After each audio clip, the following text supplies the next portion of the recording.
Tagad, kad Afganistāna tuvojas 5. gadadienai kopš Talibāna atgriešanās pie varas, Afganistānas apvienoto fronti, kuru vada bijušais Afganistānas Nacionālās armijas komandieris Samijs Sadats, ir paziņojis par militāras kampaņas uzsākšanu pret Talibānu. Paziņojumā teikts, ka šīs kampaņas mērķis ir atbalstīt misiju, ko tā raksturo kā Afganistānas atbrīvošanu un varas atdošanu tās tautai. Šis paziņojums nāk laikā, kad visā valstī acīm redzami pieaug bruņotās aktivitātes pret Talibanu vērsto grupējumu vidū. Lūk daļa no viņa paziņojuma.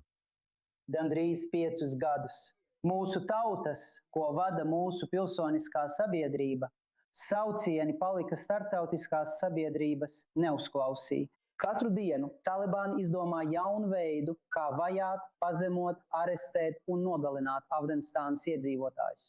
Tagad ir skaidrs, ka ideja par sarunās panāktu vienošanos ar Talibānu ir izgāzusies. Sarunu process ir jāaptur uz visiem laikiem, un šis process ir jāatzīst par neveiksmīgu mēģinājumu. No ASV mums pievienojies atvaļinātais pulkažu leitnants Vils Selberts. Rietumu armijai, es pareizi saprotu, Vils man palabos, bet viņš ir atvaļināts ārvalstu reģionu virsnieks, kā arī līdzstrādnieks Demokrātijas aizsardzības fonda ilgstošā kara žurnālā.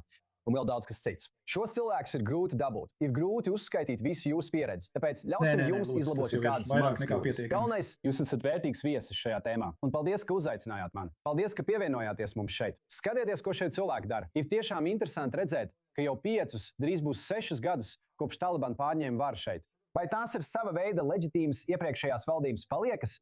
Kas veido šo grupu? Tātad ir vairākas pret Talibanu vērstas pretošanās grupas, ir apmēram, varētu būt līdz pat 20, bet patiesībā ir 5 galvenās.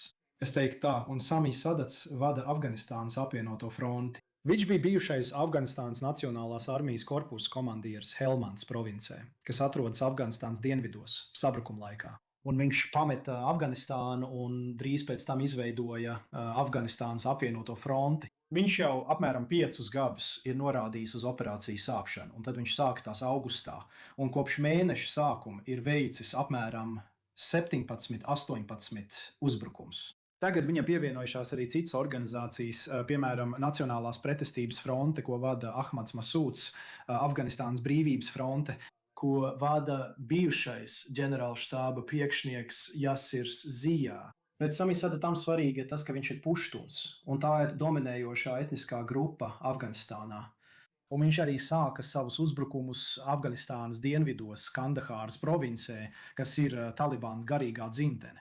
Tāpēc tas ir nozīmīgi. Un mēs esam redzējuši pret Talibānu vērstu uzbrukumu pieaugumu augustā, visticamāk 5 gadu jubilejas dēļ kopš Kabulas krišanas, kas bija 15. augustā. Skatieties, es zinu, ka daudziem amerikāņiem, arī man pašam, domājot par šo, būtiski skrien skudriņas pār muguru, zinot par šo kaujas lauku Afganistānā un to, ar ko viņi saskaras cīņā pret Talibanu. Ko mēs zinām par to, kas atbalsta šo grupējumu? Un jūs zināt, kāpēc šis garais paziņojums bija angļu valodā? Jūs zināt, kam tas bija domāts?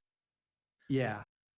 Kas atbalsta šo grupu, tas īsti nav zināms. Viņam ir, saiknes ar Taģikistānu. Daudziem no šiem puišiem tādas ir.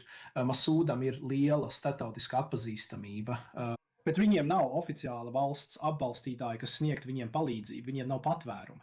Tātad viņu īstais mērķis, un tas jau ir 5 gadus kopš Talibāna nākšanas pie varas, ir, mēģināt izveidot kādu teritoriju, kur viņiem būtībā būtu manevra brīvība, sava teritorija Afganistānas iekšienē, plaša teritorija, ja tā var teikt.